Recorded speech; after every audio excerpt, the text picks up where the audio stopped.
This is one in a series of presentations intended to teach healthcare professionals, volunteers, and others how to operate the pre-programmed amateur radio equipment provided by the San Joaquin County EMS agency. It is intended to provide basic how-to information and is not a full course in radio operation. Welcome to this radio operation course. Its purpose is to teach you how to operate the amateur radio equipment that you'll be using at your healthcare facility. This course takes less than 10 minutes to complete and is intended for both pre-need and just-in-time radio training. This presentation covers the Yaesu VX 170 portable VHF transmitter receiver. This transceiver is common in San Joaquin County and until recently was our recommended radio. The San Joaquin County EMS agency owns 15 of these handy-talkies, and we often use them for training events. If you're interested in purchasing a radio for your facility or for personal use, please contact us before making a purchase. This course will familiarize you with the basic functions of the amateur radio equipment. You will learn only the essential controls necessary to operate the radio gear. You'll learn how to turn the radio on and off, how to set the volume and squelch controls, and how to select the proper memory channel for use during an exercise or an emergency. The power and tuning controls are knobs located on the top of the radio. The upper or inside knob controls power and audio volume. The lower or outer knob is used for tuning. When the radio is first turned on, the battery voltage is briefly displayed. If the radio is in memory mode, the word memory is also briefly displayed. You will hear a series of 3 rising tones that are used to set the volume control to a comfortable level. If you have a radio, turn it on at this time. Here's a topic that sometimes confuses people. It's also very important. There are 2 ways to tune your radio. The first is memory mode, as shown here. In memory mode, you select from channels already programmed into the radio. We only use memory channels to tune our radios in San Joaquin County.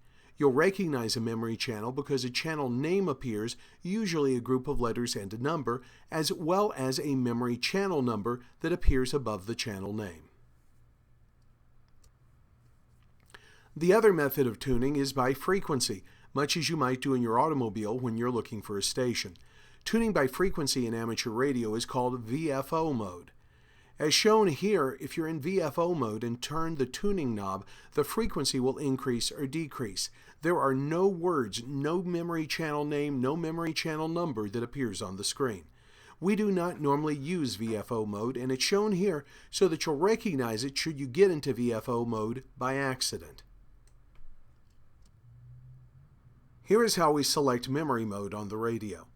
This is only necessary if your radio is in VFO mode and is showing a frequency instead of memory channel name and memory channel number on the display. To select memory mode, press the MR button on the radio keypad. This should cause a channel name and channel number to appear on the display. If it does not, press the MR key a second time. VFO mode is accessed by pressing the VFO key. Don't do this, but if you do it by mistake, press the MR key to return to memory mode. If your radio does not respond to pressing the keys, it's probably locked. More on locking and unlocking your radio later in this presentation. We use memory channels to make it easier to find the proper channel to use. Without memory channels, there are thousands of frequencies on which communication might be taking place. With memory channels, we have pre-programmed your radio with all the channels we might use during an emergency. These are the same channels we use during drills and exercises or for normal amateur radio communication every day. Each memory channel has both a memory channel name and a memory channel number. The names may not make sense to you. They are tactical names, part of an organized and widely used emergency communications plan. The primary channels we use are named SJC1 through SJC15. The SJC naming scheme allows all operators to know we're using the San Joaquin County frequency plan. Each of the SJC channels, number 1 through 15, represents a repeater system used for long-distance communication in San Joaquin County and beyond. In memory mode, channels are selected by rotating the tuning knob. It's now time to select the memory channel we'd like to use. Most of the time, we use memory channel 22, labeled SJC2, for our operations. This includes emergency, non-emergency, drills, exercises, and normal operations. If in doubt, always start on channel 22, SJC2. If channel 22 SJC2 is unavailable or should fail while we're using it, we will immediately switch to channel 24 SJC4. Our second backup channel is channel 23 SJC3. A locked radio is a happy radio. That's because with the radio locked, none of the controls can be changed except the volume control. That means you won't accidentally change the channel, shift into VFO mode, or turn on the dreaded wires mode, which is covered in the next slide. Lock your radio by pressing and holding the 6 key on the keypad until a small lock icon appears at the bottom of the display. Unlock the radio by pressing and holding the 6 key until the lock icon disappears. Yaesu radios suffer from a well-meaning but poorly executed feature called wires. It's the name of a radio linking system that failed in the marketplace. Wires should never be turned on.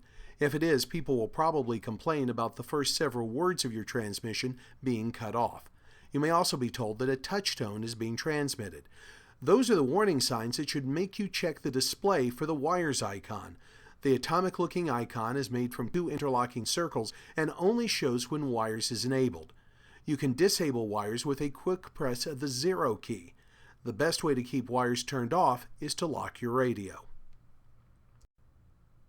This is what the radio looks like when properly adjusted and set to memory channel 22 SJC2, our primary channel. If the radio isn't locked, now's the time to lock it by pressing and holding the 6 key until the lock icon appears. To transmit, press and hold the push-to-talk switch located on the side of the radio. Release the switch in order to listen.